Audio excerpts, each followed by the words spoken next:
Okie doke. Now let's do induced current by a changing magnetic field. And there's several ways we can change a magnetic field. I can have a dial and turn it up, turn it down, up, turn it down. I can take a magnet and go in and out of a coil. So the magnetic field is going up and down and changing that way. I can take one of these rail thingies and move it and change the magnetic field that way. What we're describing there is the change in the flux, so the amount of magnetic field going through my surface. And the way I like to describe this to folks is that if you're driving down the road and you put your hand out the window, what's going to happen? The wind is going to hit my hand, and I feel the most amount of push from the wind when my hand is hitting the wind perpendicularly. Or, here's my hand, here's the normal. Remember that thing that we were doing last quarter? We're so here's a box and we're going to push it up this hill, and then we get all excited and do our little arrows and be okay, there's gravity, and then boom, here's normal. And the thing that you heard me say over and over and over again is the normal is always perpendicular to the surface. So even when we're not doing it in terms of forces related to gravity, that is how we describe the normal. The normal is always perpendicular to the surface.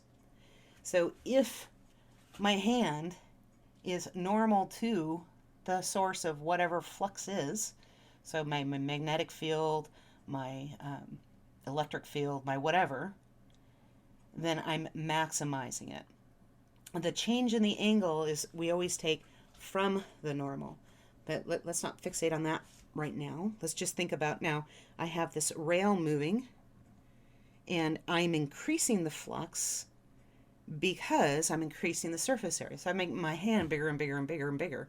I mean, without spreading the fingers. So my husband's hand replaces my hand, and then the next bigger person comes in, and their hand is probably not going to be that big. That would be huge. But that surface area increases, then I get more wind flux into my hand, or I increase the surface area on my rail, then I get more flux coming through my coil. So that's the idea of the flux. Now, the fun thing about induced magnetic fields is it's related to the change, or the induced field is going to oppose the change. It's like the most stubborn dog you've ever tried to walk. You get the leash out and they're okay, all right. You put the leash on and then they sit down. You try to walk and then they go flat on the ground. Or they run around your feet because I forgot to turn the heating pad back on for them. So the more I try to make them go, the more they try to resist going at all. That's a magnetic field. It's the most stubborn little bugger in the world.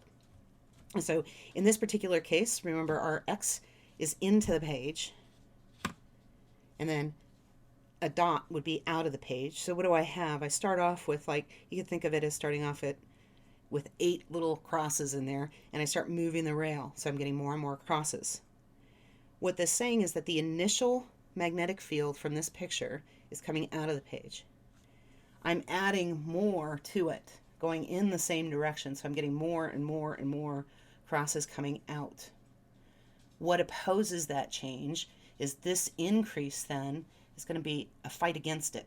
This dog laying down. It's going to go in the opposite direction of the change.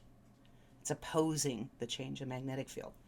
So my induced magnetic field is going to be going, oops, I'm into the page, it's going to be coming out of the page. So if it's coming out of the page, remember my thumb, if I wrap my hand around the wire, gives me the direction of the current. So I end up with counterclockwise current. Counterclockwise. Now your book has this lovely thing. It's kind of I don't know, in 161, where I discouraged everybody from rewriting every equation they could get their hands on. This is kind of like that. It's an assault on the senses that's terrifying. So let's think about how we can simplify it. If my magnetic field is going down, and it's increasing going down, then what's going to happen? I'm increasing going down. I'm going to induce a change induce a magnetic field opposing this change. So it's going to be coming up. And I'll end up with current. If this little plane in front of me is the wire, going counterclockwise. So what is that one like? That is like this one here, where I have magnetic field. Yeah, magnetic field. Um, oh, I'm trying to even keep track of what they're saying. Oh, there we go. B up and decreasing. Nope, I want B up and increasing. Ah, their little dashed line thing was throwing me. So B up and increasing, induced down. Induced down, I'm going clockwise. The other one is B up and decreasing. So this is the one I'm opposing. It's the change. That means I'm going to get magnetic field induced going this way. So I get counterclockwise. If I have B down, let me be consistent. My right hand is the initial magnetic field. So my magnetic field's going down. If I increase it, so I'm going to oppose this change, I get a magnetic field coming up, and I go counterclockwise. If my magnetic field is going down and I'm decreasing it, so I'm decreasing the amount that's going down, so up is the decreasing part. To oppose that change, what am I going to do? I'm going to add more, and I'm going to get it going clockwise. So down and decreasing, that's the one I just did, bottom right. And with that, you can solve any of these things without even looking at this. So what's the trick? Think of your right hand as like going up or down, into the page or out of the page, however you want to look at it. And then if I'm down and increasing, that means I'm adding more going down. This is the one that tells me what is going to go, what direction the induced field is going to go to oppose this change. It's just going to be the opposite. And then you have, then your thumb tells you what direction it's going. So with that, I think, yep, I'm going to stop there and then move on to a new fun little topic.